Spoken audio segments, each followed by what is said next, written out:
আসসালামু আলাইকুম everyone, welcome back to my channel. কলিজার ভাই বোনেরা, আপনারা কেমন আছেন? আপনাদের দোয়া ও ভালোবাসা অনেক ভালো আছি। কাছে কিংবা দূরে আপনাদের প্রতি রইল অক্লান্ত ভালোবাসা ও অভিনন্দন ও শুভকামনা। আমি কারো গল্পে কাল্পনিক চরিত্র নই, আমি নিজেই একটা রহস্যময় ইতিহাস।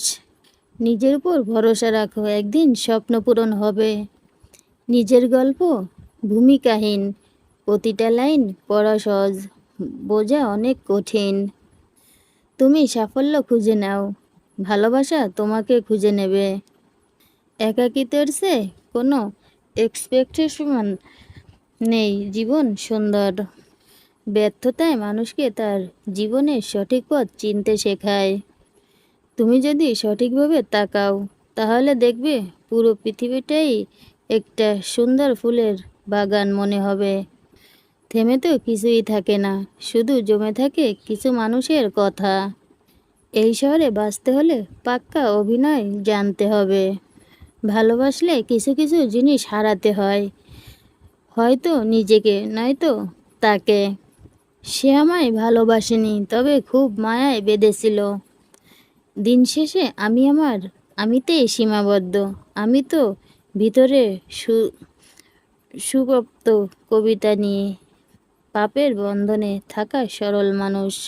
জীবনটা ছোট হলেও জীবনে লেখা গল্পগুলো অনেক বড়। এত ভালোবাসা দিয়েও আমায় ছেড়ে গেলে, অথচ এই আমি তোমার মন জুড়েই ছিলাম সর্বক্ষণ। মানুষটি বিশ্বাসযোগ্য হলে তাকে ভালোবাসাটা সার্থক।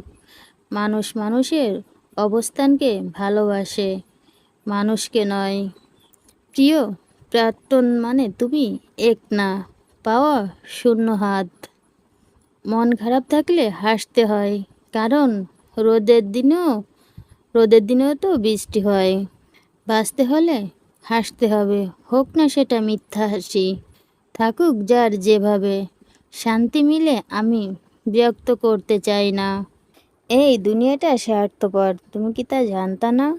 বিশ্বাস বলতে কিছু নেই ভাই, যাদেরকে আপন ভাবতে আর যাদেরকে নিয়ে আমরা বাঁচতে চাই, তারাই আমাদেরকে চূর্ণ বিচূর্ণ করে চলে যায়।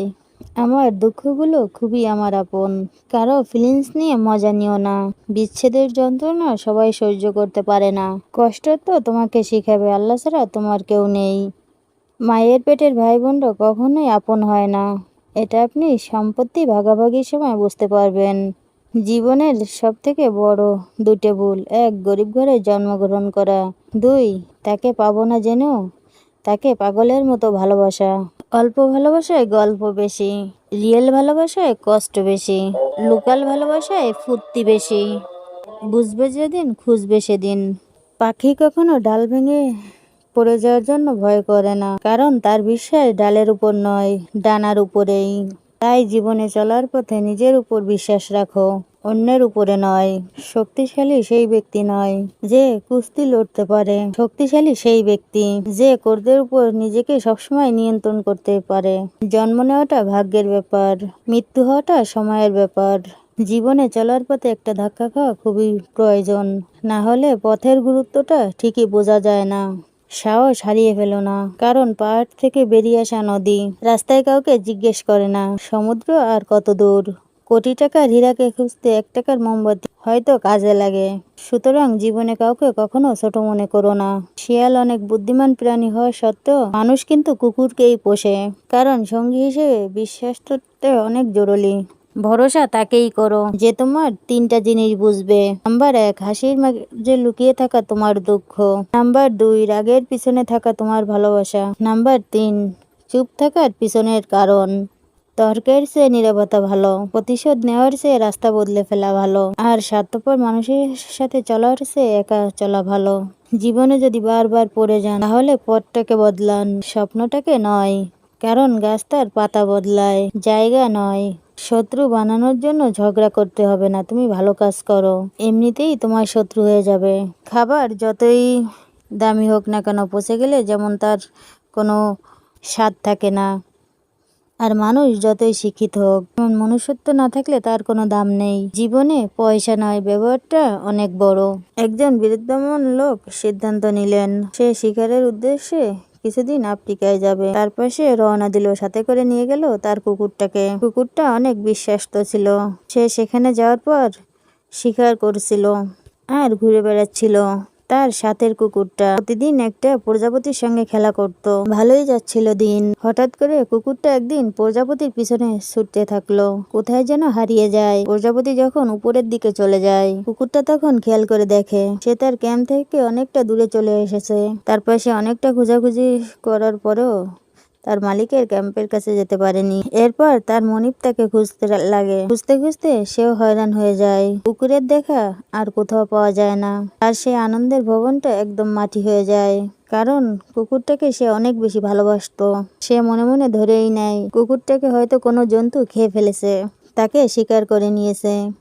অনেক খোঁজাখুঁজির পরে যখন কুকুরটাকে পায় না, তখন মন খারাপ করে জঙ্গল থেকে চলে যায়। এদিকে কুকুরটা তার মনিবকে হন্য হয়ে খুঁজতেছে, কোথাও পাচ্ছে না। রাস্তা হারিয়ে ফেলেছে।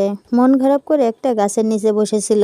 ঠিক তখনই খেয়াল করলো যে একটা চিতাবাঘ তার দিকে দৌড়ে আসছে, তাকে শিকার করার জন্যে, তাকে খাওয়ার জন্য। কুকুর তখন মনে মনে ভাবছে, আজকে বুঝি জীবনটা শেষ।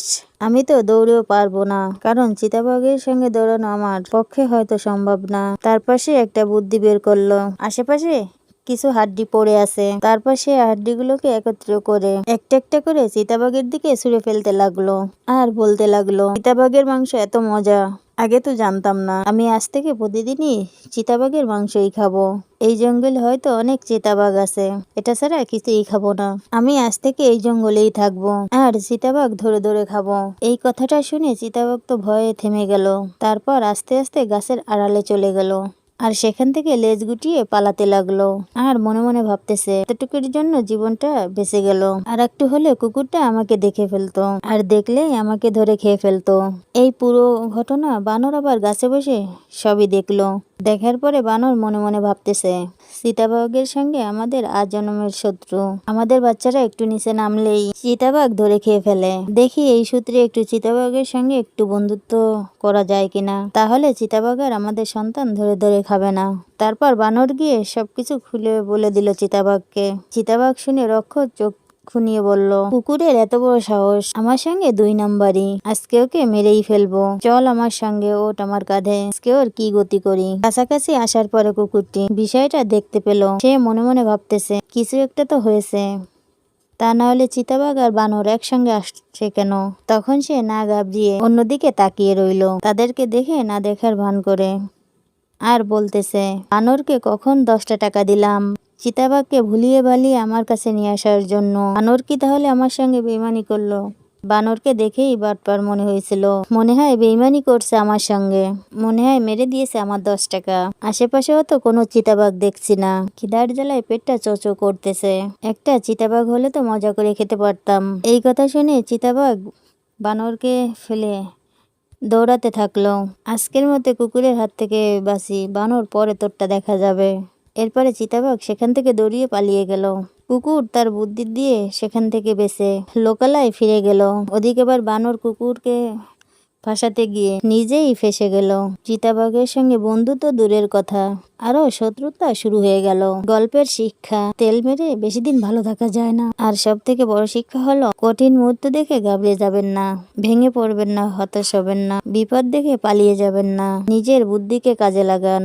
একটা কথা মনে রাখবেন, দিনের পর যেমন রাত আসে, জীবনে সমস্যা আসবেই। তাই সমস্যাগুলোকে মোকাবেলা করুন, লেজ গুটিয়ে পালাবেন না। ভিডিওটি ভালো লাগলে শেয়ার করে কাছের মানুষদের দেখার সুযোগ করে দেবেন। সবাই ভালো থাকবেন। আল্লাহ হাফেজ।